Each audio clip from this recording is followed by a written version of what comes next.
WRBI Batesville, Greensburg, Versailles, Brookville now presents Southeastern Indiana's longest running and most listened to sports show. And from the friendly confines of the Raver Corner here at Ison's Family Pizza, we say good evening and welcome to another episode of Coach's Corner on a Monday night. Rob LaFerry with you. We have got a jam-packed show for you. We have got 4 guests inside the first hour. Then we'll turn things over and talk quite a bit about Batesville girls golf. A very exciting week for them coming up this week. But let's go ahead and start the show as we always do, talking Batesville football with head coach Evan Ulrey and the Batesville Bulldogs now 3-3 on the season, 0-2 in the EIAC. Coach, 48-6 loss last week on the road at Class 3A number 4 Lawrenceburg. We just kind of talked a little bit about it off mic before the show began. It's a game where the scoreboard is what it is, but at the end of the night, it seemed a lot closer than what that scoreboard indicated. Yeah, I mean, obviously they dominated and beat us by 42, and game was well in hand at halftime. But I did feel in the midst of the game, and then going back and watching film, that there's a lot of things that we could have done better. And obviously, I take all of it personally of whether it's just the communication on all aspects to make sure we don't have some of those breakdowns. And our guys know we had some breakdowns, in certain aspects, definitely on the defensive side of the ball that allowed some big explosive plays, some conversions, that extended drives, fake punt. But yeah, they had some big explosions. Some of it just things that we could have done on our end, and I think would have really changed the complexion, or at least the scoreboard's sake.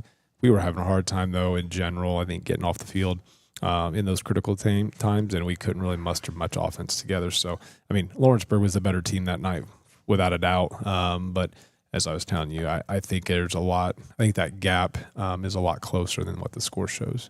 Talk about the defensive effort. I know a week ago we had talked about how good of a quarterback Crew Gilmore is, and he certainly did show that 4 TD passes a week ago in that win against you guys. And, you talk about coverages and things of that nature.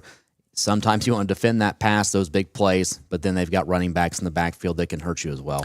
They do, and they've got, like I said, they're collectively just a really good unit. And I think when you go back and watch all their games and their films, in our game, I think was kind of very similar to some of their games that they've played up to this point, is you're kind of there, but then all of a sudden, boom, an explosive play or two, and their defense is really good. I mean, and I think that's puts a little bit of pressure, I think, stress on your defense to, you feel like you got to keep getting a lot of stops, or you're going to be playing some short fields, because they do a really good job of forcing turnovers or getting you in long down situations. But yeah, no.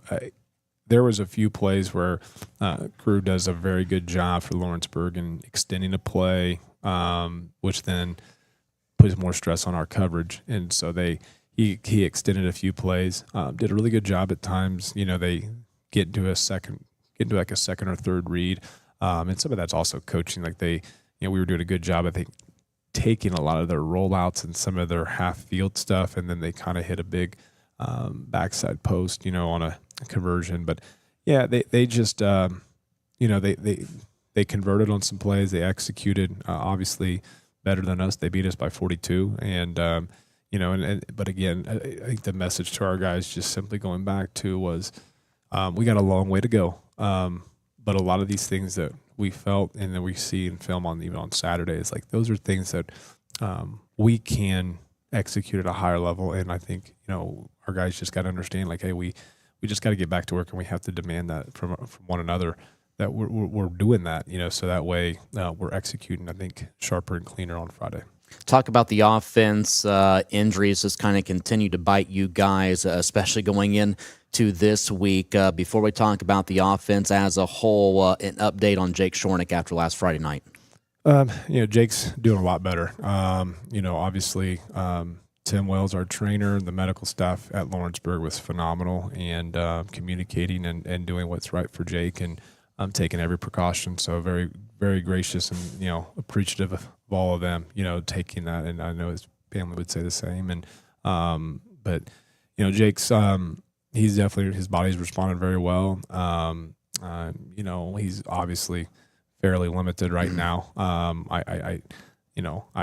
not the one that's going to make that call. I would say the odds of him playing Friday are very slim, but you never know. I mean, things are a lot better than what I'm sure it would have been, what it looked like, obviously on Friday towards the end of the game. So it's very uplifting to see that, and very appreciative, of all the people that have reached out to his family, just in general, for the support and prayers. So, but yeah, Jake's doing well. He's at practice today, and he's progressing well, and he's a competitor, and I know he wants to go play, but just like everything, you got to do what's right for the kid and make sure to keep him out of harm's way. And then, but when he's ready, he'll be back and ready to go. Offense as a whole, you're still plugging in some guys to some new spots, some younger guys getting some more playing time, whether it's been planned or not. You just have to continue with this next man up mentality. We do, and I mean, in some of it, like I said, we're dealing with some injuries. We're dealing with some youth and inexperience, and some things self-inflicted that our guys just they know, like there's a certain way things have got to get done, and it's not necessarily as much the production on the field, right? It's other aspects, and so.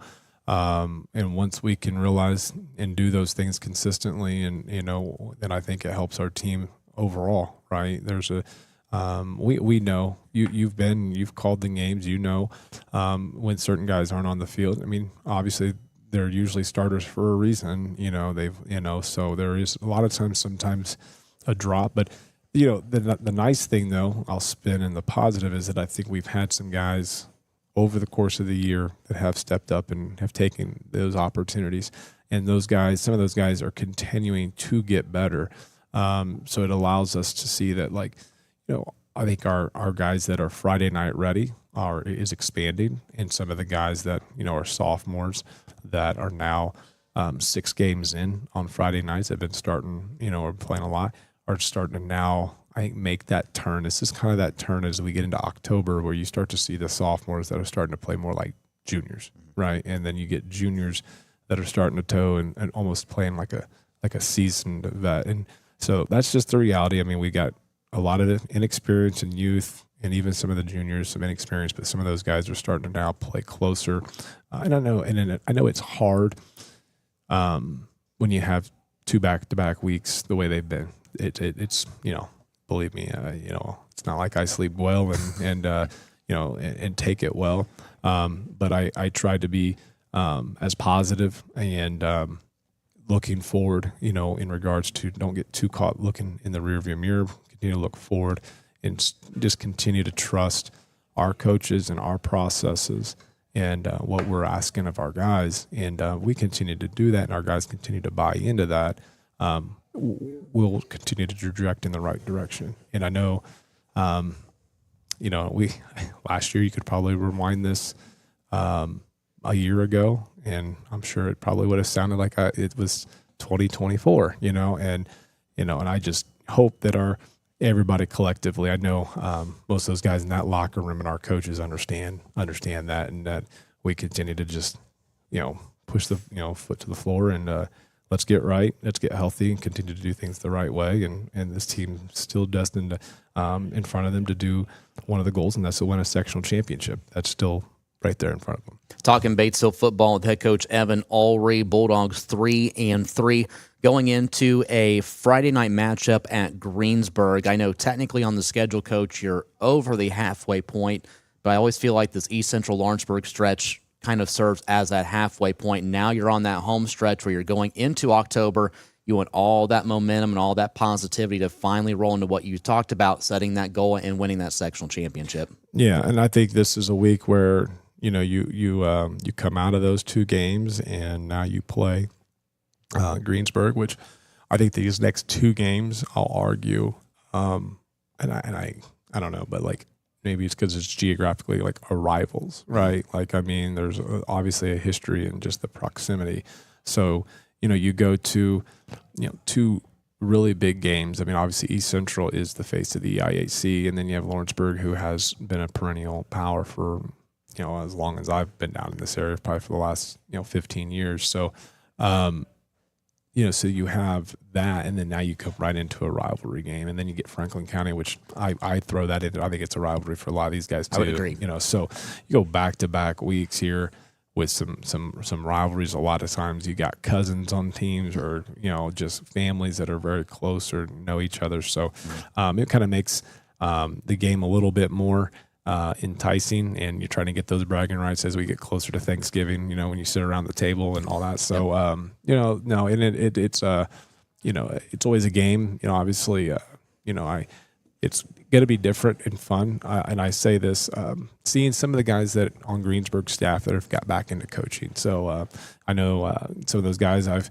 either coached with, or heck, some of the guys I see on the sideline are guys that I coached when I was there. So, so there's even that piece where it's kind of nice, to see that, because I know they're working their butts off, and they do it, a lot of those guys, they do it the right way. And a lot of respect for Isaac and just the process that he does to build his programs and what he asks among his guys. So it's going to be quite a challenge. You come off 2 games like we've done, but we got to get right, and that's kind of really the message this week. Greensburg's coming in 0-6, but you take a look at last Friday night, they only lose to Franklin County 21-7. I would agree that you've got to respect and appreciate the process Coach Sliker's going through. He did the same thing at Rushville. So, not only is it a head coach that has experience preparing for you guys, but also at the same time, it seems like they're at a point in the season where they're starting to figure some things out, and players are starting to figure out his system. Yeah, I mean, there's always that transition, right? That players got to figure out your systems. They got to figure out kind of your coaching. You got a staff in general that they're kind of, whether they got new coordinators and just new coaches in general there too. So, that's the one thing that you can say that I feel like they have been competitive, in most of their games. I know it's 0-6, and that's why 2 things. And I say this, I don't look at the win-loss column. I don't look at the score column. I don't. I have the luxury, unlike some, I guess I have the film, but I've watched every one of their games, and I'll say this, like, could they have a play here or there, beat a Greenfield Central? Yeah.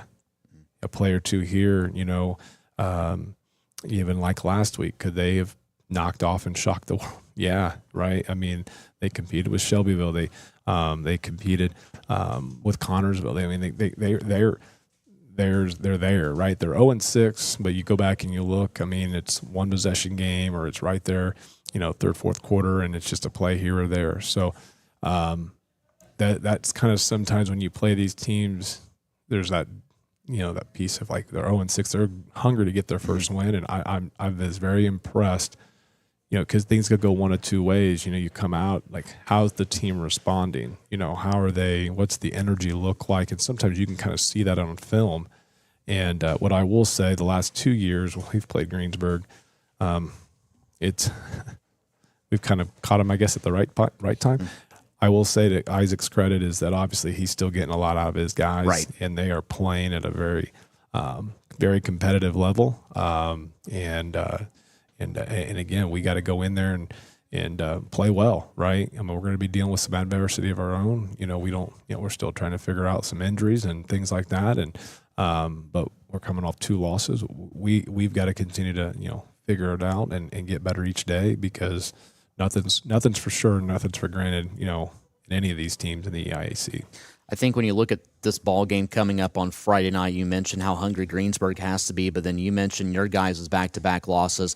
I would assume for you guys that there has to be a hunger in that locker room to come out this Friday night and to take something that you feel like you are in desperate need of. I would hope, right? And I think that's the thing. It's like you've got to, and I think it's just hard. It's like, you look at, you've put in all this time and this work, right, that for these, I guess you could say, on schedule, granted 10 games. And, we've lost a couple, you lose a little bit of momentum, whatever. And that, hey, now let's hit the reset. And, each week is its own thing. But let's go get a win this week, get back in the win column, basically help pick each other up, right, and get through this part and on that. But it's just you hope the guys hear the message and recognize that come on, don't take anything for granted, and take the scout. I mean, we put in 2 full scouts and we went over everything today. It's no different than any other week, right? We're going to scout the crap out of them, and I'm sure my wife could contest how much film I've probably watched the last 2 days. That it's not you don't take anything for granted, and like I said, it's partly because I have a lot of respect for their staff and the way what I saw last Friday on film against Franklin County, and but yeah, our guys got to be eager. You got to bring the momentum and bring the energy. We got to go get a win, beat a rivalry in Greensburg, and get back and turn right back around and play Franklin County. All right, Coach, final question tonight. I know we like to touch on some alums, some former Batesville guys doing some great things.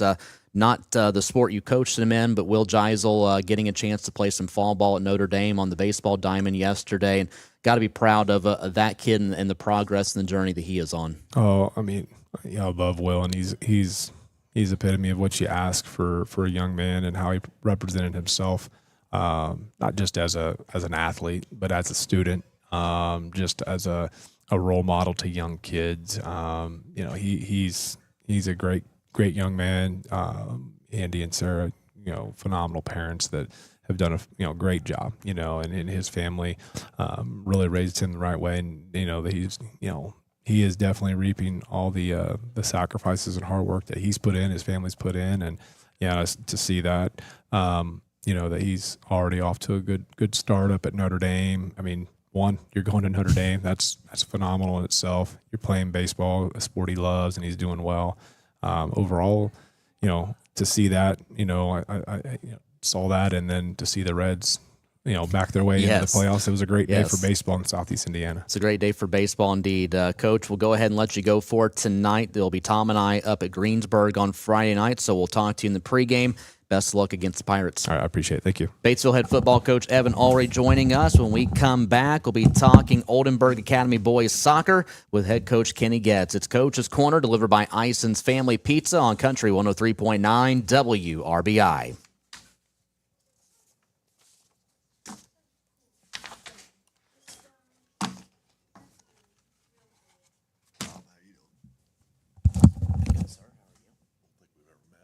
Using a Maytag freestanding electric range, including a 9-inch and 6-inch dual choice element, variable broil, and warming center. You can knock out mealtime in no time. The steam clean cycle and fingerprint resistant stainless steel finish makes it easy to keep clean inside and out. Shop Garings today. Garings and Maytag, 316 North Main, Batesville. When you schedule an annual wellness visit with your Decatur County Memorial Hospital primary care provider, you can receive the most up-to-date report on the status of your health. Your family medicine provider's care is a fundamental to staying well and catching problems early. Routine preventative care can help save your life. Schedule an appointment with your DCMA's provider today. Back to more Coach's Corner with Rob LaFerry, delivered by Ison's Family Pizza on 103.9 FM. Streaming audio on the WRBI app and with video on our Facebook page and at WRBI-TV.com.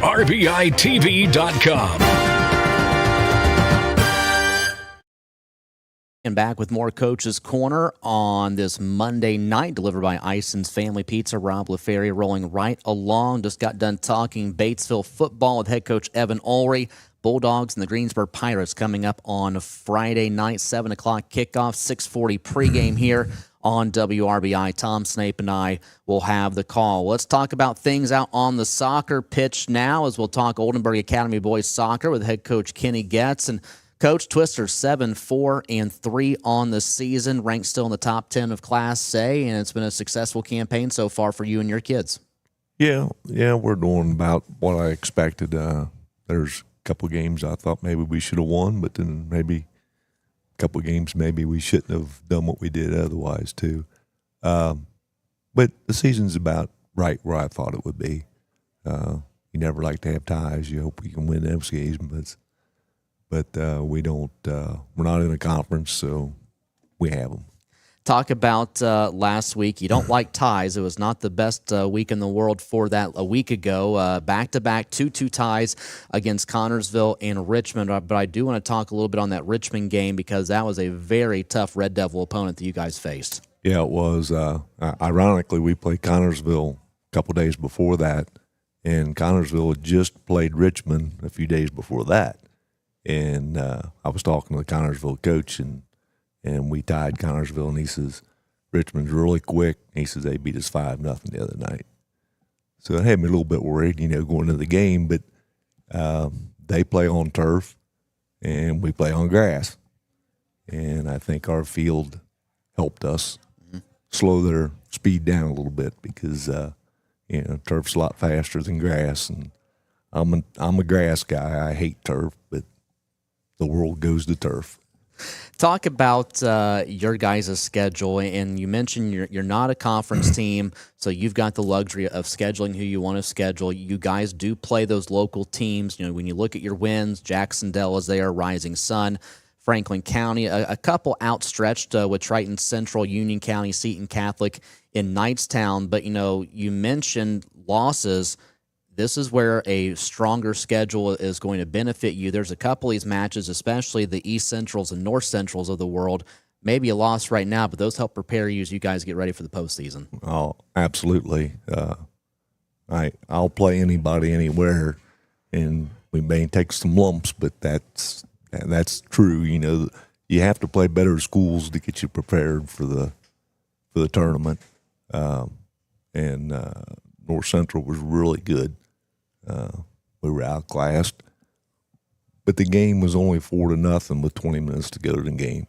And I started emptying my bench, and his bench was not they had great players, 1 through 25. Talk about your team. Was going and looking over the roster today. You have got an extremely young ball club for as successful as you are, and I know you are very dependent on a very heavy junior class. That's true. We graduated 7 seniors last year, and they all started. So I had 4 returning people and 0 on defense. So we had to rebuild the whole defensive end of the field, and that took a little bit of time, a little bit of struggle at the beginning of the year. But, we are very young this year. I start a freshman and 3 sophomores, and our lone senior, and then the rest are juniors. But, it took a little bit of time, but I think we're hitting good now. I mean, to be able to tie Connorsville and Richmond this week, that was a good plus for us. You get a lot of offense. I have a couple guys I want to make mention of. You've got to love what Connor Holder and Adam Weber have done for you this fall. Yeah, Connor was our turning leading scorer last year, and Adam, he led the team in assists last year, and they're doing the same thing again this year. They did that last year as sophomores. Connor's finding out that they're double-teaming him, and it's a little bit harder this year than it was last year. It was his coming out party last year, and so he gets a little bit aggravated once in a while up there, when it doesn't go his way. But he's a bulldog up there. He doesn't back down from anybody. Talk about we're not quite there yet, but IHSA held their sectional draw last night, and you guys continue to compete in the Class A ranks. Jacksonville will be hosting this sectional. You take a look. You've got to go the entire route in order to get a title. You open up in the opening round with Rising Sun, but you win that one. You chance to go to the semifinals against either South Ripley or Jacksonville. You beat Jacksonville this season. South Ripley, a 1-0 loss. Rising Sun will not be easy. I would imagine, though, the possibility of seeing South Ripley again might be one that you guys are chomping at the bit for. Well, absolutely. Yeah, that was a game we thought we let get away from us. The only score of the game was on a 45-yard restart on a foul on us that the guy put up in the top of the net that my keeper didn't get back on quite far enough. He it floated farther than he thought it was going to, and we just couldn't find the back of the net that night. But we, it's kind of unfortunate. I think Rising Sun and us are the two best teams in the sectional, but that's just the way it goes. I also heard last night, I think in 3A, the number 1 and number 2 teams in the state are playing the first game of sectional. So the other game, the two teams receiving a bye, that being Union County and Milan. So it's a competitive field. I always feel like no matter who has been put into this sectional, it's one that you have to keep eyeballs on because anything can happen. And I think soccer in general, any given night you guys go out on the pitch, nothing's ever guaranteed. That's a fact. A few years ago, we were playing up in Knightstown, and we were the favorite by far, and everybody parked the bus on us, and we won it, but it was tough, So teams play different in the sectionals, obviously, there, and everybody gets better as the season goes on. We're going to talk here later on tonight with your girls head coach, Andrew Ollig, and obviously Lady Twisters have had a phenomenal season so far, ranked number 1 still in Class A. And one of the questions I posed to him was just the winning culture that the soccer programs are delivering. How important has it been for you, alongside the girls program, to develop that championship culture at Oldenburg Academy? Well, this is my 18th year there, and I was fortunate enough my first 2 years I had my son there to help me, and the program has just been phenomenal since. We've had one losing season, and that was during COVID, which we'll kind of write that one off. Absolutely. But, it's we get 6 or 8 different counties come in, and we mesh them all and play. Right now, out of my 20 kids, I got 7 that really never played soccer before until they got to high school. And that's what's neat about seeing these kids come in and develop and get to where we get. Got a chance still to build up to the postseason. Talk about what's coming up this week for Oldenburg Academy boys soccer. We got 2 games yet this week. We got Centerville tomorrow night. Both of them are going to be at the Graveyard. And then Lawrenceburg on Wednesday. That was a reschedule. We got rained out earlier in the year. We usually play them second game of the year. So unfortunately, we still got 2 games this week. We moved the Richmond game to Saturday. We usually play them this Thursday, and we were trying to get away with having 2 games this week. But Mother Nature called the other way. And both games are going to be, they're both 2A teams, schools, and they're both going to be challenging games. All right, well, Coach, we'll go ahead and let you go tonight. Appreciated you coming in tonight to talk boys soccer with us. Best of luck rest of the regular season and going into the postseason with the Twisters. I appreciate that. Thank you. Oldenburg Academy boys soccer head coach Kenny Getz joining us. Coming back out of the timeout, we've got Batesville volleyball to talk about with head coach Diane Dierkman. It's Coach's Corner, delivered by Ison's Family Pizza on Country 103.9 WRBI. Coach's Corner with Rob LaFerry continues. Watch us live on WRBI-TV.com or on our Facebook page, and hear us live on the WRBI app and 103.9 FM WRBI.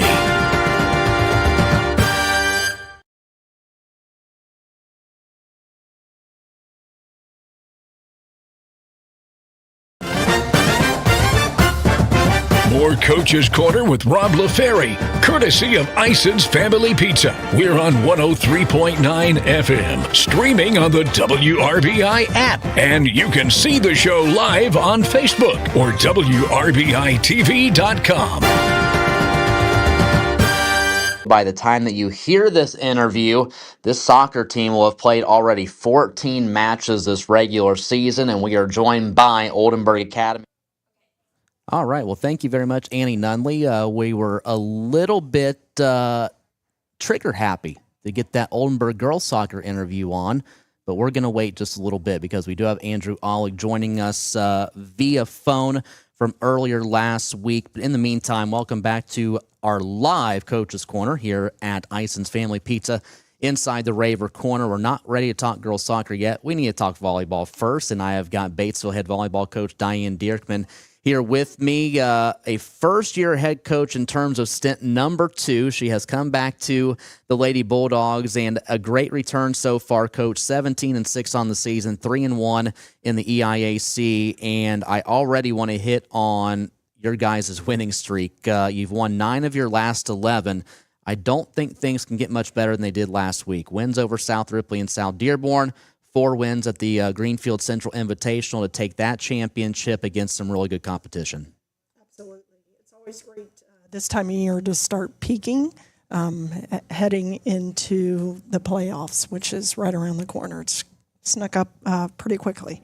This has been a group where I feel like going into the brand new season this fall, there was some names gone from a year ago that provided a lot of firepower and a lot of spark. So early on, having to build some things back up, plus bring the girls up to speed with your culture and your style of play. And as you mentioned, building up to the postseason, it seems like that whole process is gelling much better than what you saw back in August. Absolutely. And with anything, it takes time. I knew this year was going to have some bumps and bruises, some roller coaster peaks and valleys, which it in fact did. So, as we learn and we move on, as we say. And I knew coming in here it wasn't where I left off. Despite me wanting it to be there, but it wasn't. So, it just takes time. With any new coach coming in, the girls have to learn new philosophies and new ways of thinking. And I think the girls are and have adapted very well to that. So it's going to take some time. This year may not be as successful as we wanted it to be starting out, but, I do think the end, that's where our sight is right now, is a different ending and outcome. Talk about I don't know if necessarily a difference between stint number 1 and now stint number 2, but, the cliche is, and you get this from so many people anymore in today's world, that, kids have changed. It sounds like more so that, as long as you can come in with your philosophy and have expectations, it's not necessarily kids that have changed. You've just got to come in and be that coach to challenge them and expect out of them. Absolutely. And I could say the same.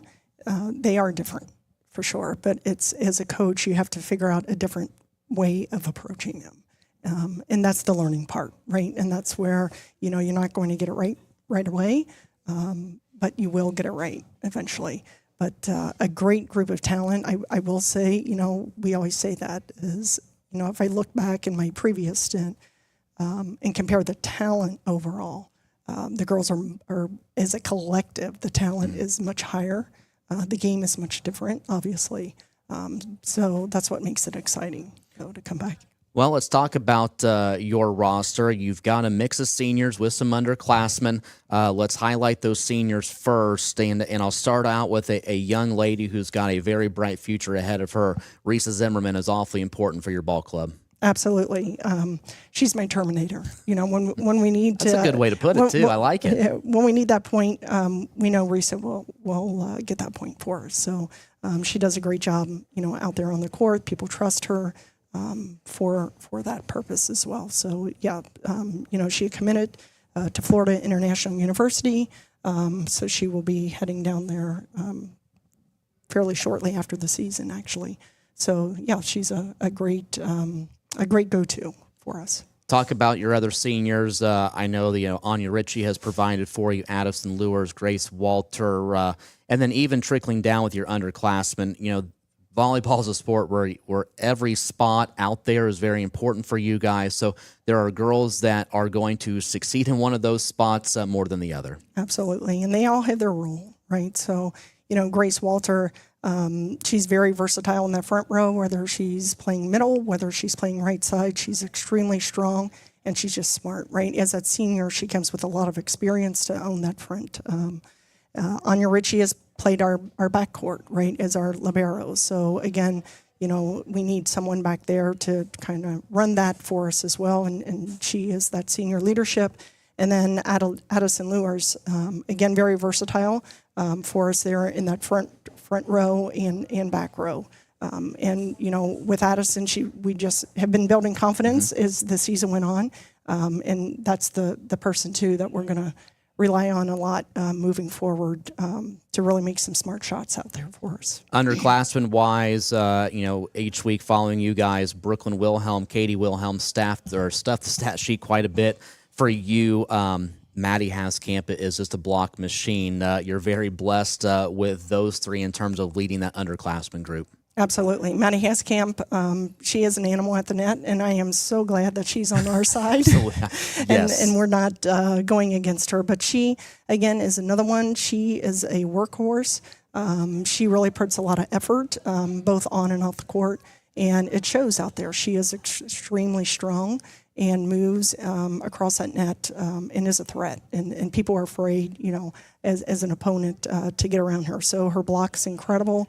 And just her overall strength and smartness. Brooke Wilhelm is our setter. Again, very good quarterback for us, leading the charge. And then, we did pull up Katie, her sister, here midway through the season.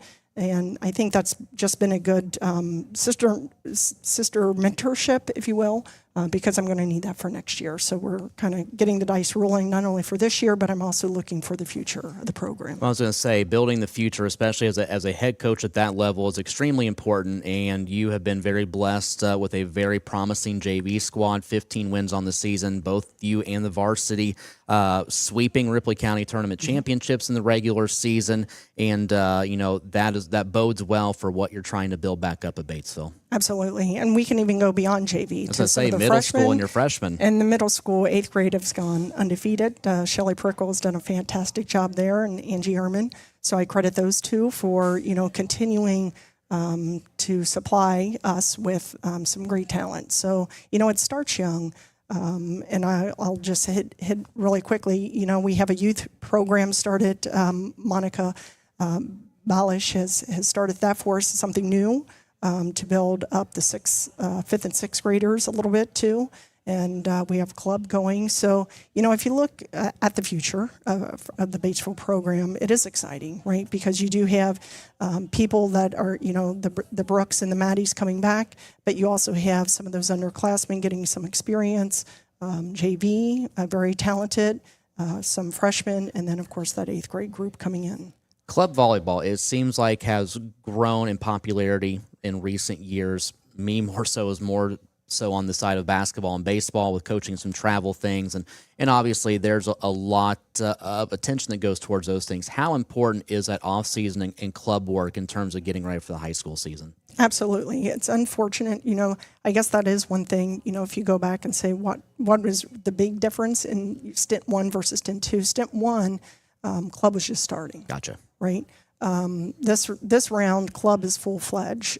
So it's good and bad, right? It has its pros and cons, in my opinion. Again, old school thinking, where sometimes to have a 3-sporter and balance out their muscles physically, and as well as that mental well-being, is important.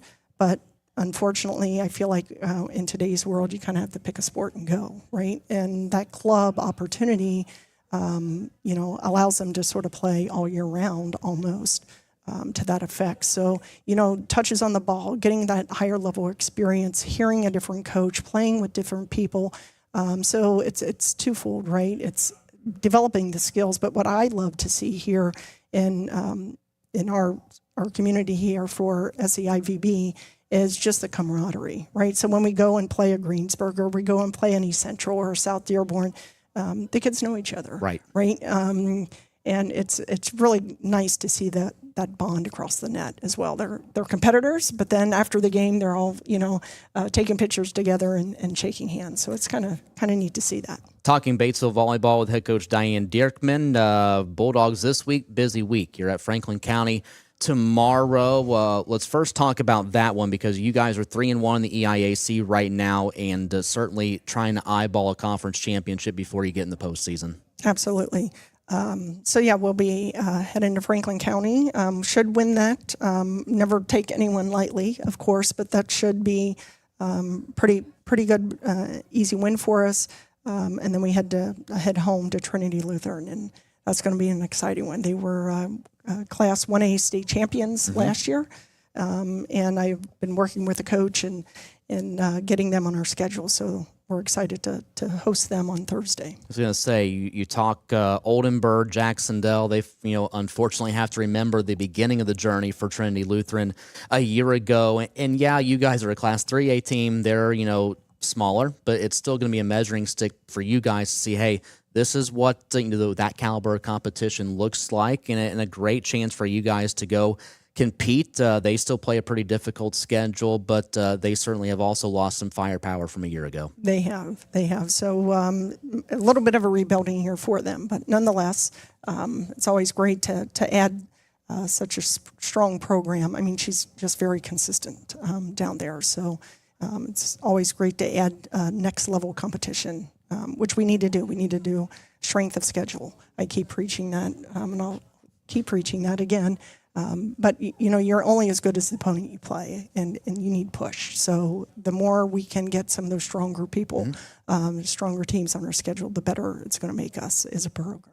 And then you've got North Decatur on the road on Saturday, who's hovering around the 500 mark, and before you know it, it's going to be the postseason. I feel like there's a stretch where the volleyball season seems like it's dragging a little bit, but now we're in that spot where everything is going really quickly, and now it's putting the final touches together to make a postseason run. Absolutely, and we have to get through Greensburg yet, and Lawrenceburg, and South Dearborn for EIAC, all within the same week.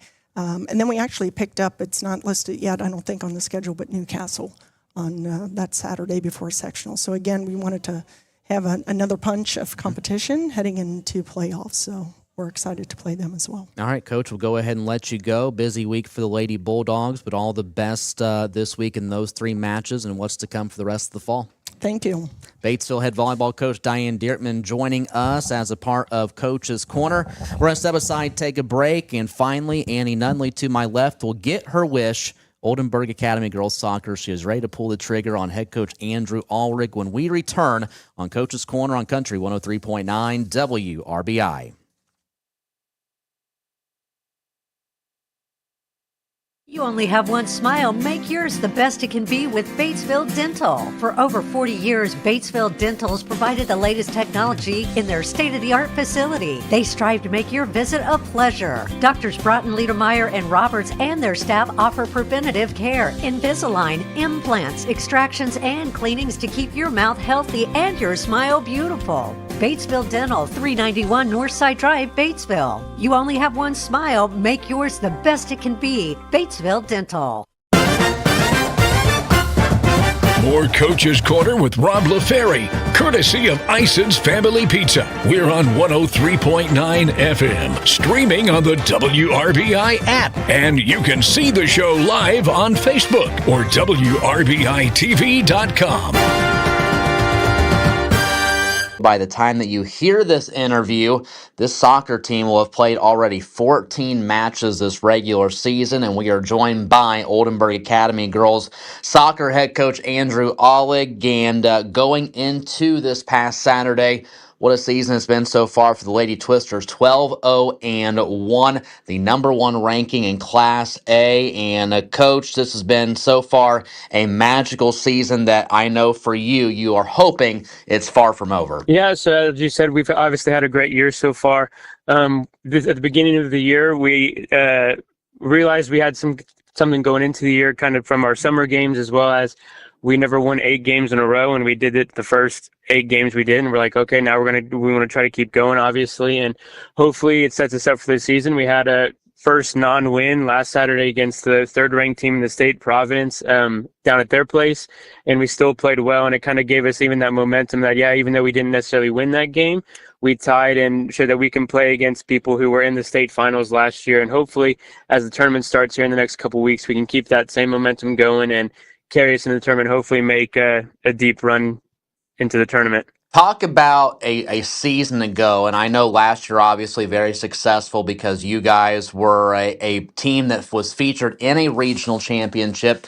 You fall to Heritage Christian. You've already mentioned the Providence match from a couple weeks ago. You've played Heritage Christian so far this season, and that was a victory for you guys. And one of the things that you have to like, not only is your team back and better than ever, but you're playing those teams yet again that are tops in the state. You are very well prepared so far this regular season. Yeah, so one of the nice things about our schedule is that every team that we face in the tournament, from sectionals all the way to potentially the state finals, will face in the regular season, except the very state finals.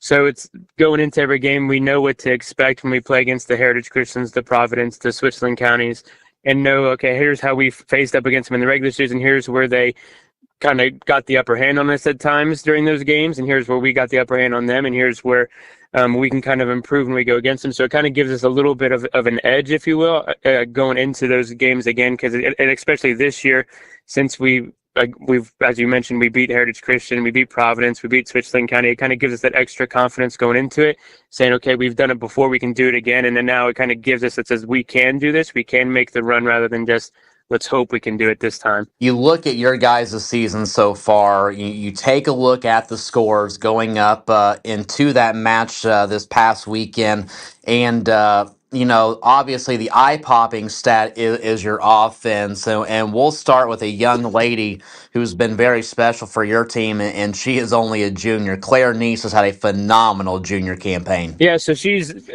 obviously, as you mentioned, she's a junior, and like all 3 years she's been, I think our top goal scorer every year. And the exciting part is every single year she keeps increasing her goal tally, both in goals and assists.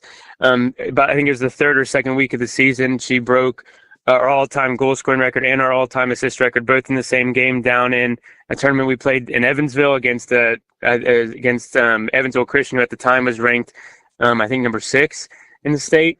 So like she also and I think she scored in every single game so far we played this season. So she's shown that she can score just about against anyone in the state, and hopefully come the district meeting here in a couple weeks, we can give her some little bit more recognition to showcase herself on the grand stage of the state rather than just the small local area. And of course, she's not alone. This is not a one-woman show by any means. She has got a lot of support offensively. Yeah, so this year we have a lot more depth than I would say we've had in previous years, where we basically we have players who can be very versatile in different positions. We have players who can essentially play different roles in different positions. So we've been able to try a couple different things, move a couple players around, and basically not just be set on one certain thing. And during games, we've been able to, if we needed to adjust something, we can adjust something or change formation or whatever we needed to do to help us be successful. And I think it comes down to, again, we just have a lot of good playmakers. So like we have Catherine Mack, Aubrey Baker, Lydia Neese, who's Claire's sister, and then our midfielders who have definitely helped out, helping us keep possession. And I think in almost every single game except for one, we've had almost 10% more possession than the other team. And I think it comes down to the 3 midfielders, who are Jane Lamping, Sophia Lysing, and Madison Hamilton, and Bridget Lamuller as well. Again, this being able to win the ball back, winning that area of the midfield to help us make sure we're going to win that dominant, most important area of the game to help us get the chances. I think, like I said, I think there's only been one game where we didn't have majority possession. And so far, as you mentioned, going into this upcoming weekend's game, we've only conceded, I think, 5 goals now in the season, maybe 6 goals now in the season. So that's obviously like a massive improvement from last year. We've already broken our in-season clean sheet record. So our defense has obviously done very well. So we have Callie Evers, Gina Grody, Rachel Sigalotti, Olivia Lysing, and Ellie Paul, who kind of fills up those roles and make sure that, and it kind of gives us the confidence is, okay, even if, we're in that tight game where it could be a 1-goal difference, they, are going to help us out to make sure we're not giving anything up. And it's not just that they're not giving up goals, they're not giving up shots as well. And I think it also comes down to our goalkeeper, who's a freshman, obviously stepping into a new environment, having to compete at a high level. And obviously, because we're ranked number 1, expectations high, and she's dealt with the pressure, and that's Ellie Satterfield. Again, talking Oldenburg Academy girls soccer with head coach Andrew Ollig. You look at the schedule. There's been some matches where, of course, there have been some lopsided scores, and you mentioned your team deeper than ever. One of the positives, and this could be with a lot of sports, but one of the positives of having some of those lopsided scores, you're able to kind of rotate in and out a lot of different players. So even some of those younger players that you have are getting that opportunity to see the field and have that varsity experience. Yeah, so I think obviously it gives them experience. Obviously helps us as a program develop our players for the future, knowing that we're going to be losing 4 seniors who people need to step up and take their positions next year, step up and fill that same role that they've done the past year for us. And obviously, like, they're lopsided, but like they give us like that momentum of, okay, giving those younger players, newer players opportunities, as well as, again, helping with that development and giving them varsity experience as well. And then even like we've done, because obviously we don't have enough for a full JV team, so we've tried to do just kind of like some standalone JV halves after varsity games, and so far that group is undefeated as well. I think they beat Richmond 12-0.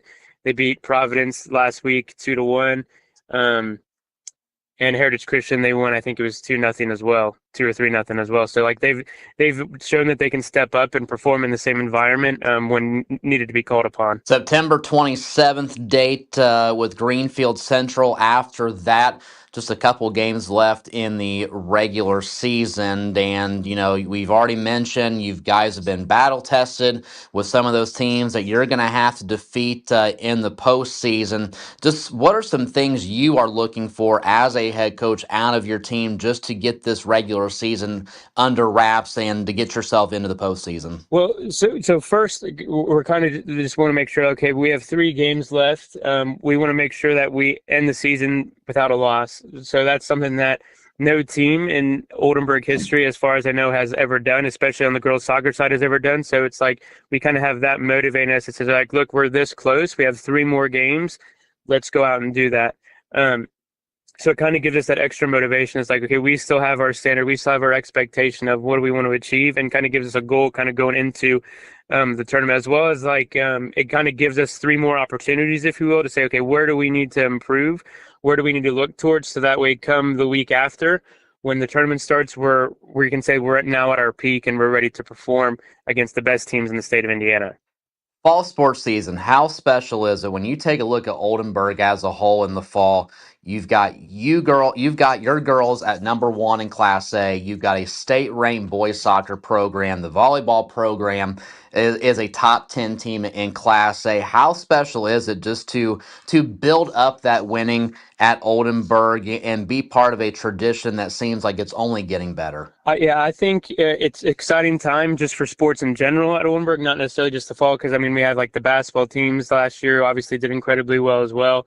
The baseball team, softball team are doing well. So it's like now it's like we're kind of at a good moment. And I think the environment has changed amongst the students. It says like, hey, we're now a team that's able to compete against just about anyone in the state. Now, like, yes, we're small, but we don't see ourselves as, okay, we're a little small Oldenburg now. We're going to see ourselves where we can compete against the bigger schools and the bigger 3A, 4A schools and the best teams that are winning state or competing for state every year. We can fit right in, and so our confidence, I think, has gone up amongst athletes of all the sports, and I think it's shown in terms of our results. All right, well, Coach, we'll go ahead and let you go. Obviously, we are certainly rooting for the Lady Twisters as the regular season closes. You guys get ready for the postseason. Best of luck, best wishes in terms of keeping everyone healthy, and looking forward to seeing what your girls can put out there still for the remainder of the fall. Yep, thank you very much for having me. I appreciate it. That's Oldenburg Academy Girls Soccer head coach Andrew Ollig on Coach's Corner on Country 103.9 WRBI.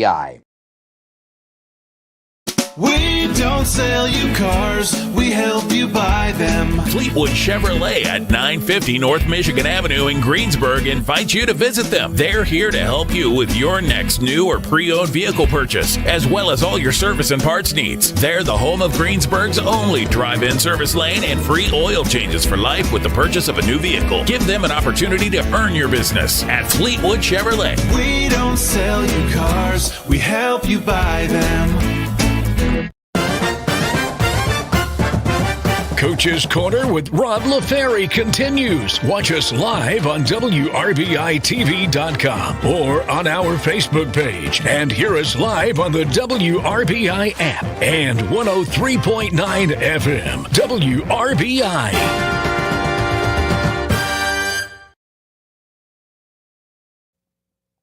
And welcome back to Coach's Corner. A big thank you to Oldenburg Academy Girls Soccer head coach Andrew Ollig for joining us as part of a phone conversation this past week, and that is going to put a wrap on our first hour of the show. Big thank you to Batesville head football coach Evan Ulrey, also Kenny Getz from Oldenburg Academy Boys Soccer, Coach Ollig, and Diane Dirkman with Batesville Volleyball. We're now going to shift our attention here as we approach the 7 o'clock hour on WRBI to Batesville Girls Golf, and I have got a slew of individuals in front of me tonight, and that includes the guy to my right. That would be Batesville head girls golf coach Ben Seifert, and the reason we have this crew tonight, Coach, is because second place in the regional this past Saturday at Franklin.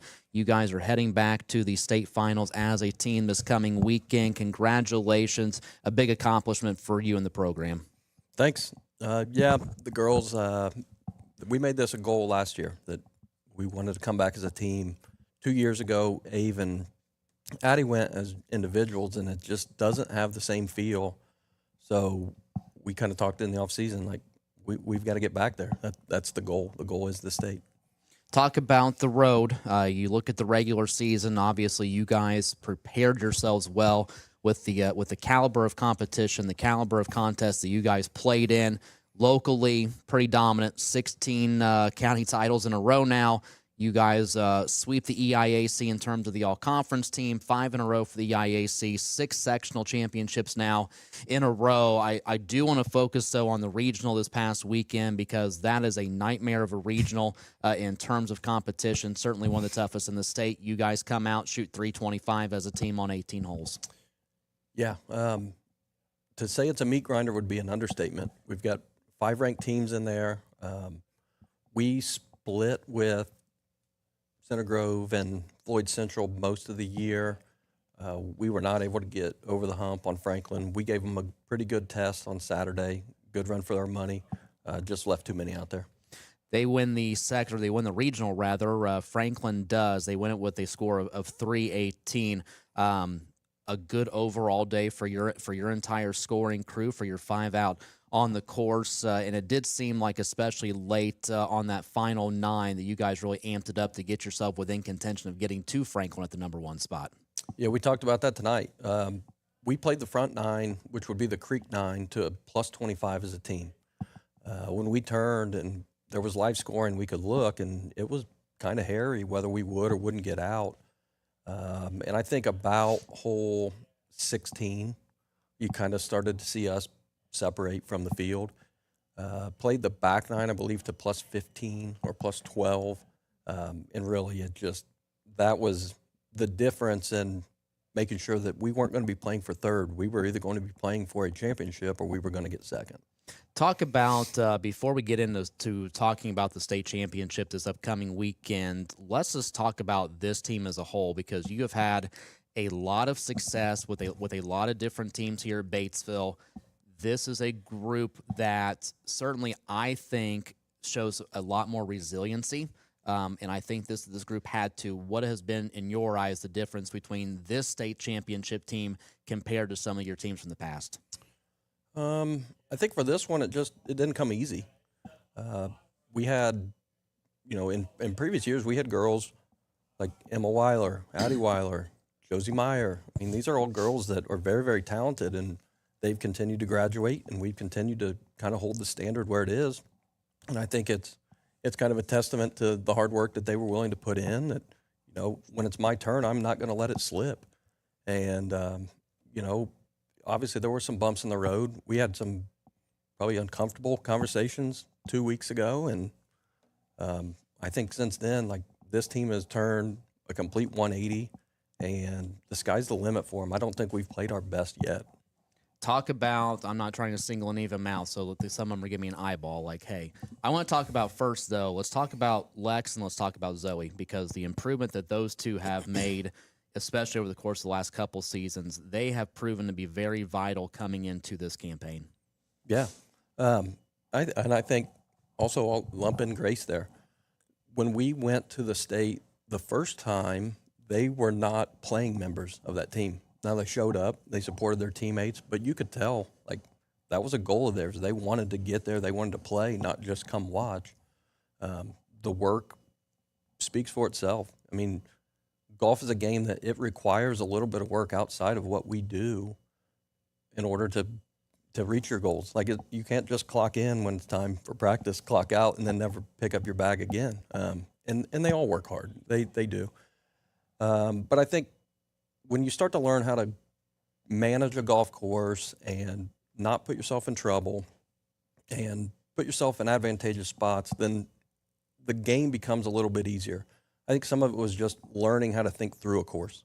And to their credit, they did. And you've got one that's sitting across from me that's learning that every day and doing better. Your freshman over there in Stella Maple. Yeah, what an ad, right? You know, wouldn't we all be blessed if every year we got a Stella Maple? I knew Stella had been coming to golf matches, I think, on the walk from 17 to 18 on Saturday. I kind of looked and I could tell, like, you know, as long as we don't just fumble the bag here, we're going to state. I told Stella, he said, you can relax here. Like, you know, Bogey will probably get it done. She looked at me and goes, I've been waiting for this moment for 5 years.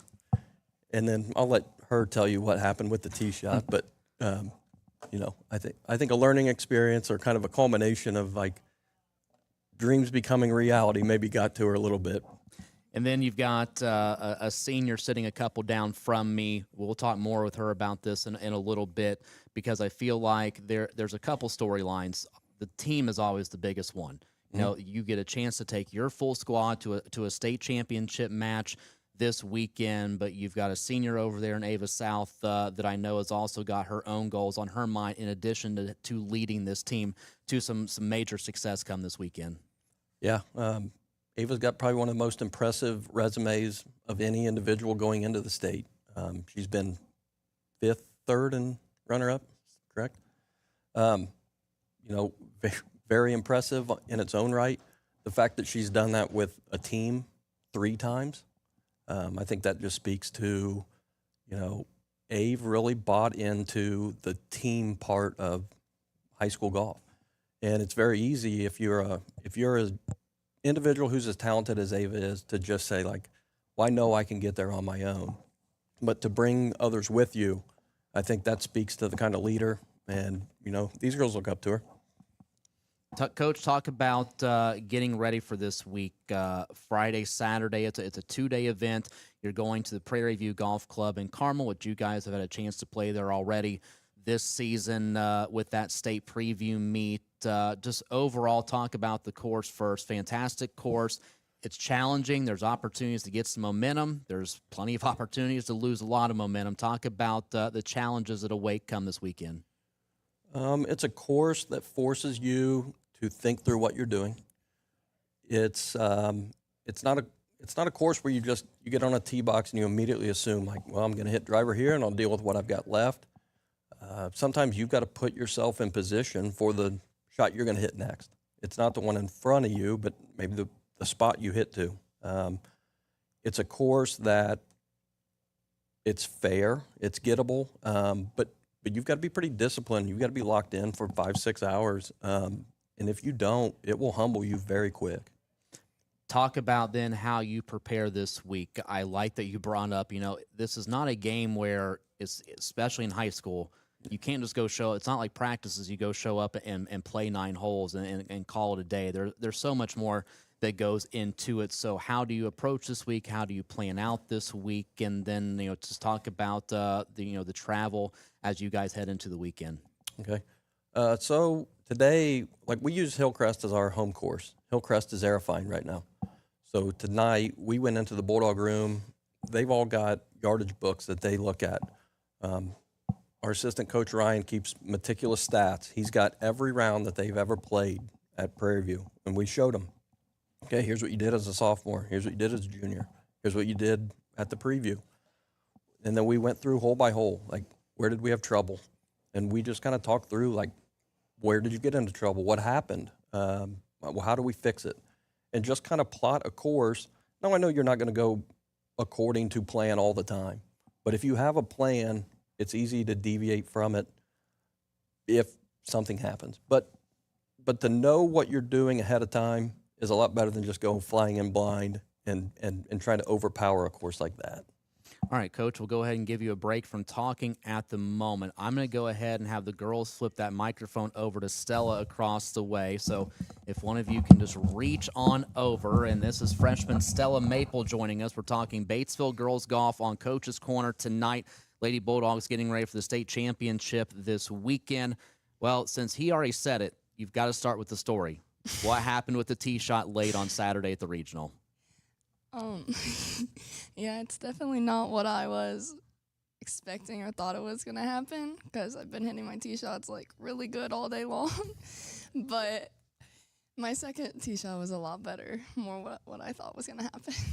All right, so let's talk about, I like that Ben brought this up because you are an avid golf fan. You know, I have, even me being out at Hillcrest, you're always there doing something.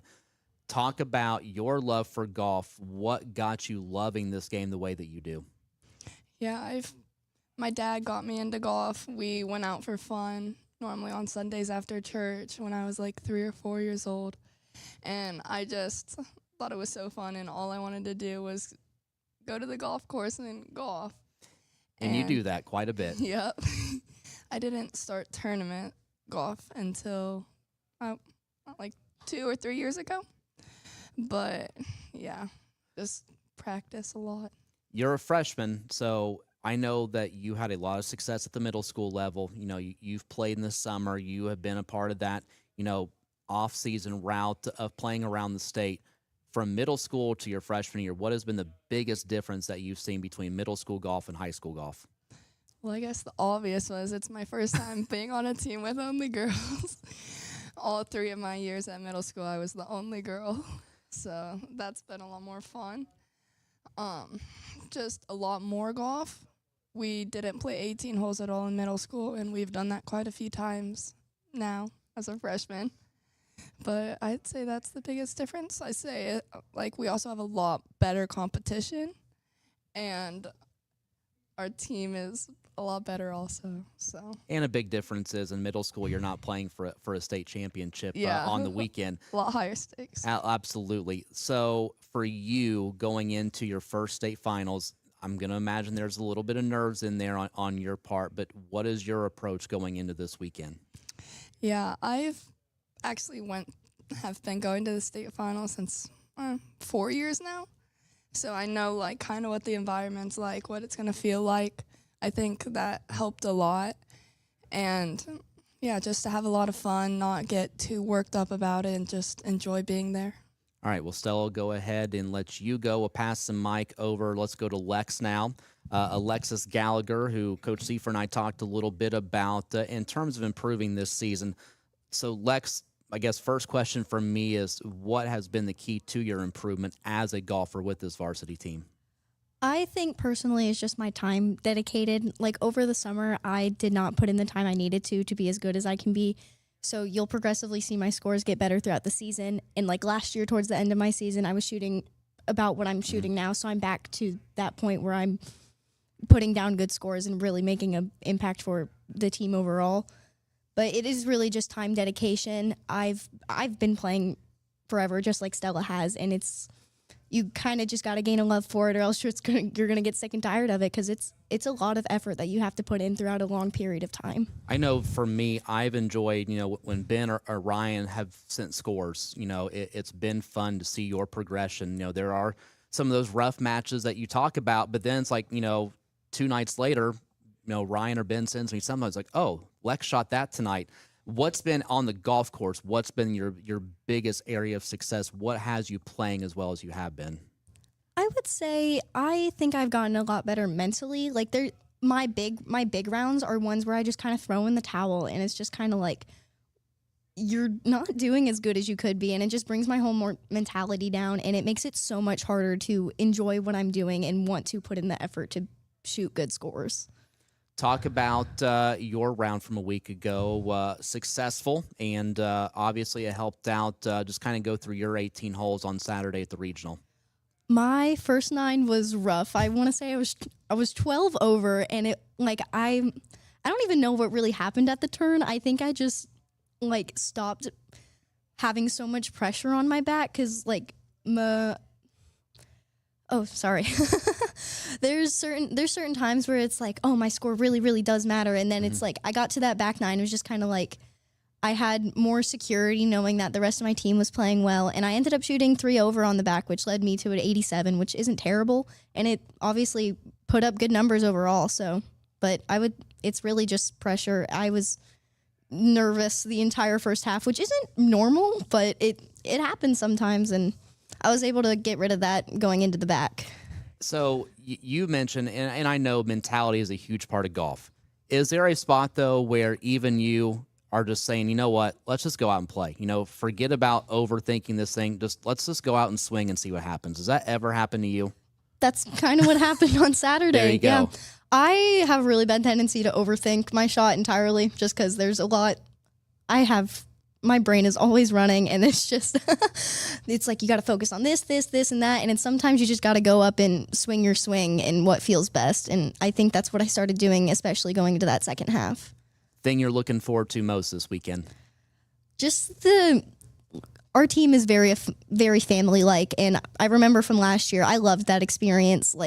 We didn't stay up late, obviously, because we had tournaments, but we spent hours together afterwards, crying in a parking lot, playing games in the hotel rooms and whatnot. And it's just the environment it's very upbringing, and I love spending time with my team. All right, that's Alexis Gallagher. Lex, thank you very much. Let's go to Grace Sainer, who I feel like today has served as our PR person for for this whole thing. Mm-hmm. And I think you get it honestly, because I even got an email from Dad today too. So the entire Sainer family is all on board about this trip this weekend. But we'll talk about that in a second, Grace. Talk about your season. You've been on that spot where you've had some really good golf. At times there's been struggles. Just kind of talk about your journey throughout this year on the golf course.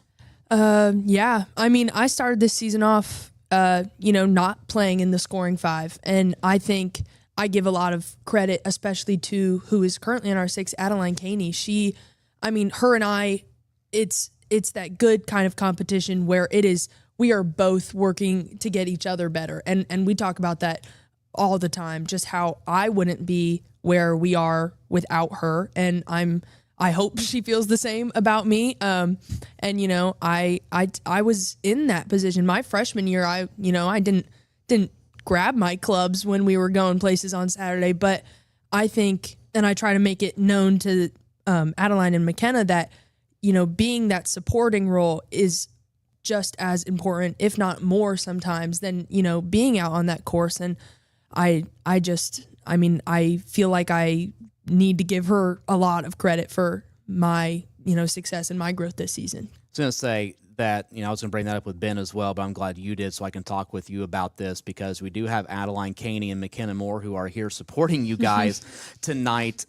But, it is important to have those kinds of teammates. They're out on the course with you, putting in just as much work in as you guys. I think it says a lot about them as young ladies as well as teammates to be that kind of supporter for you guys, especially when right now, you guys are getting a lot of spotlight because you are the ones out on that course come Saturday and Friday. Yeah. I think you're totally right. I hope everyone who's listening knows how much that these girls are putting in the same amount of work. And you see Adeline goes out on her own time and McKenna stays after practice. These girls are not, they're not in their place because they're slacking off. They're on that course with us. And, you'll see it. Like when we all get on the bus after a Saturday, they're just as tired as we are, because it takes a lot out of people to, they could so easily just be like, oh, this sucks, I'm not coming Saturday. But they don't. You ask McKenna if she's coming with us Saturday, and she goes, you already know the answer to that. I'll be on that bus. And she's there. Half the time she's earlier than the rest of us. So it is, and I am so proud of the both of them, because I was in that spot and have been in that spot even this year, that, it's a hard thing to do, but they do it, and they do it really well. talk about your learning experience then, because you mentioned you've been in that position, and it's not necessarily because it's been bad golf, but you look at who's been in front of you over the past few years. Coach Seifert has brought up, Josie and Addie and Emma. You guys have had a slew of amazing talent at Batesville. What have you learned from being in that spot? What have you learned from those past Lady Bulldogs? I think I learned that, it's, and this is something us as a team, we talk about a lot, that, you get to choose what type of teammate you are when you show up to practice. And I think I learned a lot from Josie, being a senior and not being the number one. Like, it's some sports you expect to be the best person on your team because you are a senior. And I think I get a lot of my mental attitude towards the game because of how I've seen Addie and Josie go through their senior season. And I know I'm not going to be heading up this team next year. I would like to, but I'm fine with where I am right now. And my senior year, I don't even have words because I do have words because I'm going to keep talking, but, I see it makes it so much easier to walk along that course when you love this team. And we are such a family that it makes it that much easier when you're not playing to not be upset about it at all. And I think I learned my love of this game. I learned how to be a good person. I learned how to be a good teammate. And I think I owe that all to them. Talk about this weekend for you. You've got a chance to play Prairie View, some of the challenges and some things that maybe you're going to be able to succeed at this weekend. We talk about all these things. Like, everything I'm saying is something that we do talk about as a team. Is my mental game has come leaps and bounds even from the start of this year. Just like loving the game more and more every time I come back. Regionals for me this year, I shot a 92, which was the best I have shot at Franklin. Proud of myself for that. And I think it's because I knew that I had 6 other girls out on that same course with me, playing and walking, that had my back. So I knew I could play the game that I love and that I've been taught how to play. And just, I wasn't nervous. I think I walked out on that course and I knew we were at least making it out.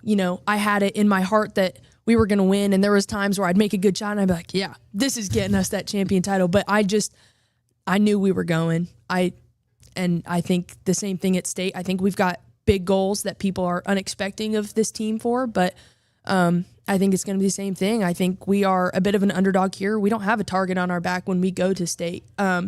So we are, we're going to play free and easy, and that's how we play our best. And we haven't played our best, and we've got a high ceiling, and we're nowhere near it. All right, Miss PR, there's a lot of ways that the community can support Batesville girls golf this weekend. Tell me all about it. So, as I'm sure so many people listening have seen, because, I have posted it everywhere, or if you walk in the high school now, you'll see them plastered on the wall. I've done that too. I've spelled Ben's last name wrong, and I've left Jess South off of the list. So, Jess, if you're listening to this, I'm sorry. But yeah, so, we talk about being a family on this team, but it makes all the difference when you have a full community support. Last year, we sat in that hotel room and we had a stack of cards, some individually addressed to people and some just to the team. And I think when you do start, you go to bed the night before and you're nervous about the morning ahead of you. And I think getting these notes and everything, and it takes the edge off of it. Like it makes a huge difference just knowing that a sport that is small and a team that is small has the support of a big community behind it. It just makes that the memory of it and just the feeling of it so much worthwhile. So if you see this post at all, we've got a couple spots that you can go and drop off notes and words of encouragement and whatnot. Starting tomorrow morning and it goes until Thursday at noon, Amexwell, Hillcrest Pro Shop, the Memorial Building, and then just the BHS front office. If you've got anything that you want us as a team to hear and words of encouragement, please feel free to drop those off because, like I said, it helps so much, and it'd be great to hear from everyone. All right, well, that's Grace Sainer, and I've now decided that if I ever want my own show, I think that she would be a great broadcast partner to have, or if anything, she would be a great hype person for me, I think. She's certainly got those down pat. Grace, thank you very much. I'm actually going to have you pass this mic over to Zoe before we go to Ava. And Zoe Ahern now joining us as a part of Coach's Corner. And we're still talking Batesville girls golf and enjoying these conversations tonight. And Zoe, this has been a fantastic season for you and the leaps and bounds that you have made. It's been fun for me to see your progress as well because, I think the first couple weeks of the season, what an eye-opener it was to see you where you were, and not because I didn't think you could be there, but because, you had been in that spot of being 4 or 5 for a couple of years. So just talk about what has led you to the success that you have had this season. Yeah, man, what a scatter plot I was. I think it helped me a lot to realize that since Addie Weiler left, I not only should help out the team with my scores, but I need to lock in because this is my last year and I want to get everywhere. I want to get to regionals and I want to get to state. And here we are going to state Thursday, Friday, and Saturday. Talk about your regional round, playing extremely well for the longest time. Being in that top 10 on the leaderboard. So, some really good holes that you had in Franklin. Yeah, I don't think my start I parred the first hole, and then I thought it was just going to go downhill from there after shanking into the water, chunking it, didn't get to the green until I think my 4th or 5th shot. It was bad. And then once I got past that awful par 5 where I took a bogey, I parred, and then I met with my assistant coach and he goes, look, please just par the rest of these holes. And I think I locked in and parred the rest of those holes, and I got to that back 9, and I said, we're going to repeat it, and I bogeyed.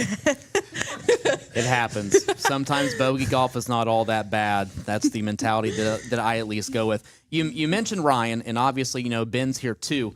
How important are those two guys out on the golf course to help you guys? Oh, I like to joke with it a lot. I like to joke with Ryan by always arguing with him whether or not he has a club suggestion or not. I just like to test his limits. Ben, I know not to test my limits with, and I listen to Ben. They've helped me so much just by building up my confidence and saying, we're doing good, just play your game. And I feel so much comfort during that regionals.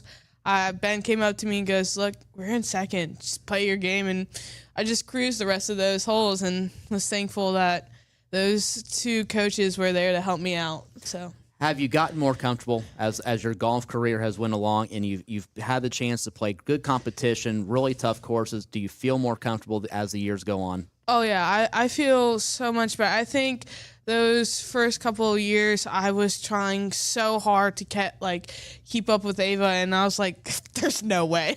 There's no way. I just need to play my own game. And I think that worked out for me. I mean, I'm happy playing number 3. I know, like Grace was saying that, Josie was a senior, but she was playing number 3 and 2. And honestly, Josie, I look up to her a lot because she was always my best friend on that team. And I'm like I said, I'm happy playing number 3 because I like to see Stella shoot those awesome scores like that 32 at Hillcrest, and Ava shoot a 68 that one time. I was flabbergasted. I've got Grace hyping me, and you've got Zoe, who's a tremendous hype here for Ava.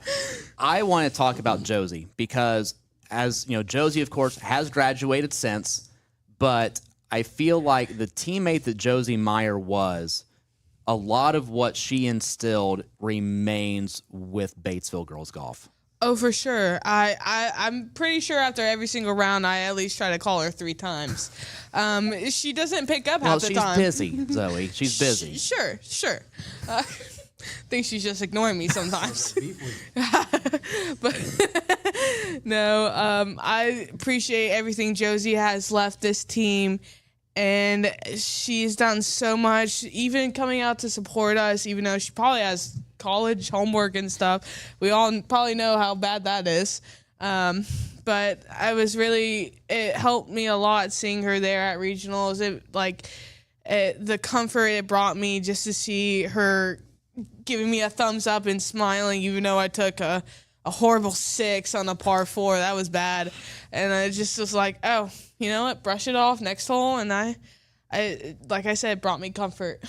Talk about the weekend for you, expectations for yourself.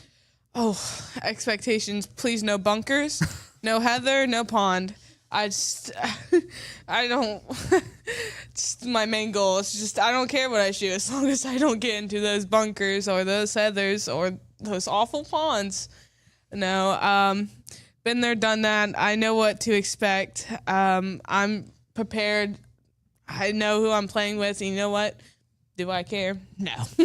I'm just going to go play. It's my last year. I just want to have fun. Future plans, speaking of you as a senior, future plans for you. My plans is I want to go to UC and have a great time there, get into business, go into HR. I mean, I looked into golf, but I don't think I have that much passion for it after being burnt down after all these years. At least she's honest. Yeah. We're used to this. All right. Well, Zoe, thank you very much for being here, and let's pass this down. I'll let Ava kind of get herself gathered here because she was loving Zoe way I don't too know much. if I can even follow that up. All oh right. my. Well, we're going to talk to Batesville senior Ava South, and we talk a lot about this team's success, but I do want to congratulate you first because on Saturday you were the first individual regional golf champion in school history. And so let's talk about this round. You were 2 over to start early, but man, 9, 10, 11, things really started amping up for you in a good way. Yeah. Kind of going into the first 6 holes, after finishing the first 6 holes plus 3, I was kind of thinking to myself, I was like, what's different about these first 6 holes that has kind of put me in this position? And as I was thinking about it, I realized, I think I've been thinking way too hard about each individual shot and putting myself in perfect positions rather than just playing the game that I know I have. And ever since I kind of thought that out, I just let loose and resorted back to my instincts. And I obviously, it helped me a lot. After I just kind of turned my brain off, I think a lot of golfers say when they have those good stretches of holes or when they just have good rounds, it's kind of like you go on autopilot. It's like you just go to sleep and then you wake up and, oh, wow, I shot 2 under. Yeah, so that's kind of how it was. And impressive in that regard because this was a round of golf where, and you knew this coming in, this was not going to be some runaway because of the competition, especially from the individual field. You had Rowan right there with you, Rowan Pies out of East Central, who's also going to the state finals this weekend. You had the Ray girl out of Franklin. So, I mean, you still had to be mentally zoned in while still approaching that autopilot that you talked about.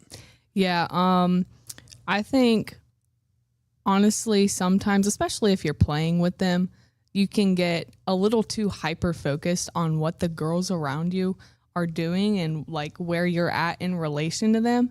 And I always try and tell myself that no matter what they shoot or no matter where I'm at currently in comparison to them, if I just go out there and play my best for every shot and I leave that course knowing that I did all I could, then no matter the result, I will be okay with myself. Talk about then going into about the last 2 or 3 holes. You get a huge birdie late. Where's your head at as you're inching closer, not just for you guys as a team going to the state championship, but also you approaching that individual championship status?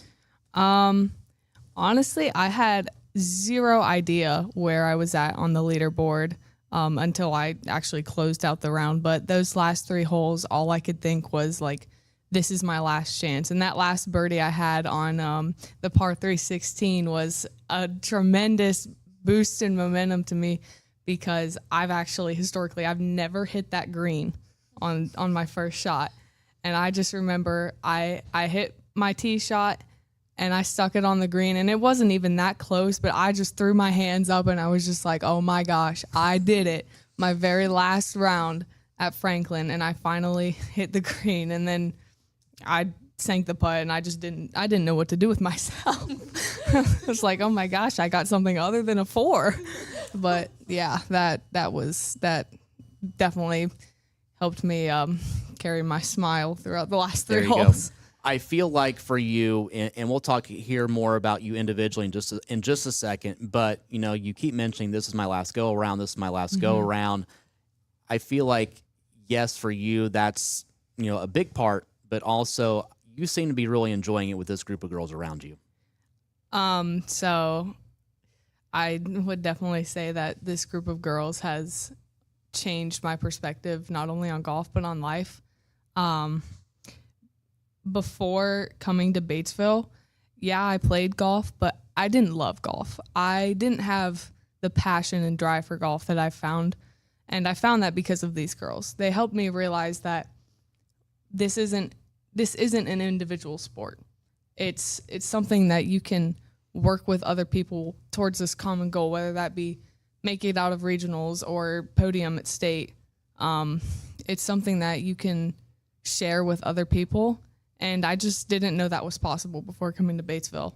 So every time I think about the fact that it's my last go around, I get emotional because these girls helped me to realize that this game is so much more than what I thought it was. And I think that one of the great things about being a part of this program is you've got that support. You've had girls in the past who have since graduated who have pushed you as you are vying for that top spot on the team, vying for top spots at matches. You have had a teammate of every caliber, whether it be support, pushing. You've gotten all that the last 4 years. Yeah.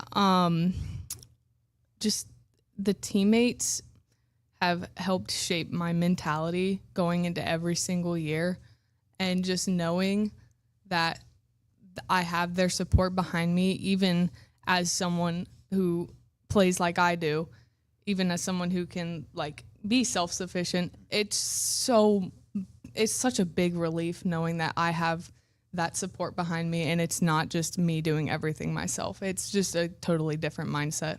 And you're all going up together to Carmel this weekend.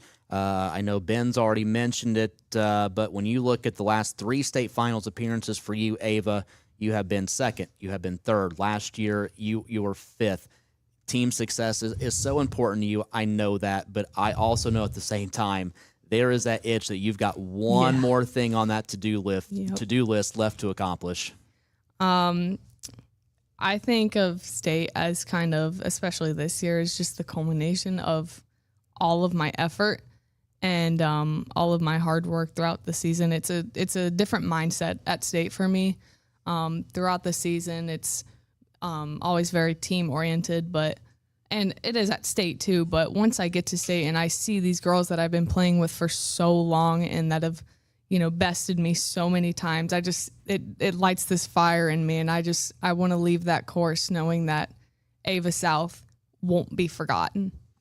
You're going to have some competition.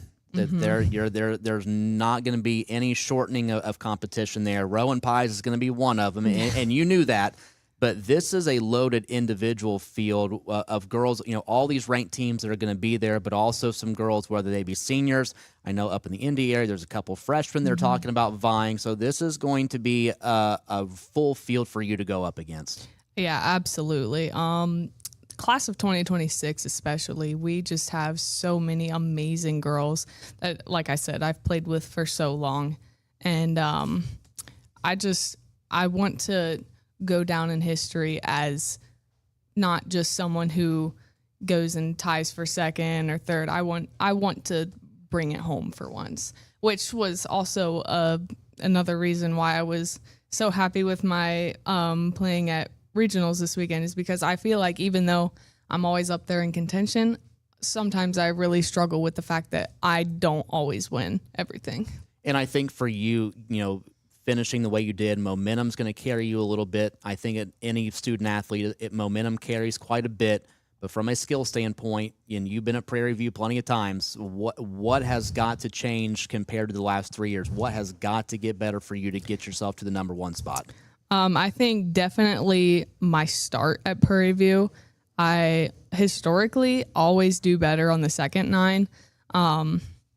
well, in all of my rounds, maybe not at Prairie View, but still, if I can get the ball rolling early instead of just kind of locking in the second 9, then I think I'll definitely like have a better chance at putting myself in a good placement, especially after the first day. But if I can just kind of go out there with that attitude and with that drive and just keep it on every shot, on every hole, then I think, and if I just go out there and hit every shot to the best of my ability, then I think I will leave knowing that I did all I could. And you'll wrap up this weekend regardless as a senior at Batesville on the golf course. More golf is in store for you, Ava. Talk about your future plans and what's to come. Yeah, so I plan to go to college. Well, I'm going to college at UIC, University of Illinois Chicago, and I will be playing golf there. It's so exciting to think about, especially with the fact that me and Rowan are both going together, because it's, like I said, it's this next chapter of life. And after I found my fire for golf in high school, I can't wait to see kind of where that takes me in college too, because I have, different teammates behind me with that same drive, just as I do here. And after competing with Rowan for so long individually, and now I can finally play as her teammate, I think that's going to open new doors for us. All right, Ava South, thank you very much. Girls, thank you so much for being on. Ben, I'm going to have you throw your headset on one final time tonight. Batesville Girls Golf heading to the state finals this weekend at the Prairie View Golf Club in Carmel. Coach, just to wrap up tonight, just your excitement as a head coach to take this crew. It's a very well-spoken crew. It's a hard-working crew. And certainly they are going to represent Batesville in a first-class manner. Yeah, always do. I think we talked about it tonight. At regional, there were some girls we played with that don't really represent, the way they should. And to their credit, our girls, I don't ever have to get on them about, how they act on the course. Like, we're not throwing clubs, we're not slamming, we're not kicking our bag. We move on. Golf is hard. You try to play it for perfect, and it gets a lot harder. All right. Yeah. All right. Well, Coach, best of luck this weekend. Girls, best of luck this weekend. We are looking forward to following you and hopefully a chance to follow up in the weeks to come as you guys wind down and wrap up the season. Yeah, thanks for having us. All right, that is Batesville Girls Golf, a slew of them tonight. Enjoyed talking with them. And with that being said, we'll take one more break and wrap up with Coach's Corner tonight, delivered by Ison's Family Pizza on Country 103.9 WRBI. It's Coach's Corner with Rob LaFerry. In case you hadn't heard, Scripture Auto in Greensburg is now a part of Whitewater Motors. If you have an issue down the road, you can call Jamie Scripture or Dave Scripture. Try that at some of the bigger places. It's just customer service. We've been taking care of people for a decade. That's our biggest thing. We treat them like family, always have. Rest assured, Dave Scripture and myself, Jamie Scripture, are still here running the business. So that's the big thing. Visit them online at whitewatergreensburg.com. When looking for the highest standard of HVAC service and care, turn to Hurt & Elko, your local Lennox Premier dealer. Hurt & Elko and their Premier dealer status means you are certain to be working with a company who has the highest level of training, professionalism, and customer satisfaction. For a limited time, they're offering up to $1,900 in rebates on a brand new Lennox system or finance with low monthly payments. Call Hurt & Elko today at 812-934-4646 or visit them online at hurt-elko.com to learn more. Conditions apply. See dealer for details. It's Coach's Corner with Rob LaFerry, delivered by Ison's Family Pizza. Listen on 103.9 FM and the WRBI app, and watch on our Facebook page or at WRBI-TV.com. And back one final time tonight inside Ison's Family Pizza. We are at the historic Raver Corner here inside Ison's, and we just got done talking about Batesville Girls Golf as they are heading to the IHSA Girls Golf State Finals, fourth time in the last 5 years. Their highest finish, you go back to 2022, it was a sixth-place finish for the Lady Bulldogs, and they will enter this weekend ranked number 8 in the entire state of Indiana. While we also want to, extend our best wishes and good luck to the entire Batesville team, Coach Harmeyer and Coach Seifert, we do want to mention our good luck and well wishes to East Central senior Rowan Pies, who will be competing as an individual at the state finals as well. Tonight, big guest list, and want to thank Coach Ulrey, Coach Getz, along with Coach Ollig and Coach Diertman, plus Coach Seifert, Coach Harmeyer, and that fabulous five there for Batesville Girls Golf for joining us, and want to remind all of you out there that you can catch the replay of tonight's show via WRBI-TV and the WRBI Facebook page. Let's talk about high school football and our broadcast coverage for this Friday night, as we have got a pair of games to bring your way on the FM dial on WRBI-TV and the WRBI app. We have got Batesville at Greensburg. Tom Snape and I will have the call 6:40 pregame with a 7 o'clock kickoff, and on the WRBI app only on Friday night. Connorsville is on the road to take on East Central. You've got Ron Moorhead and Jerry Stanger for the call. 7:10 pregame in St. Leon with a 7:30 kickoff. We've also got this passed along tonight. We want to make mention of this before we wind down on things. South Decatur scheduled to be at home against Switzerland County on Friday night. That has now been canceled. South Decatur citing player safety as the reason for the cancellation. So certainly we hope the Cougars can get things back up and going here in just a couple weeks. But no game for South this Friday night, as they were set to take on Switzerland County. So on behalf of all of our guests and student athletes this evening, on behalf of Annie Nunley to my left, John Heil, Brent Lee back at the station, and our fine folks here at Ison's Family Pizza for allowing us to serve up another episode to you on a Monday night. This is Rob LaFerry saying so long, and we will huddle up together next Monday night as a part of Coach's Corner on Country 103.9 WRBI.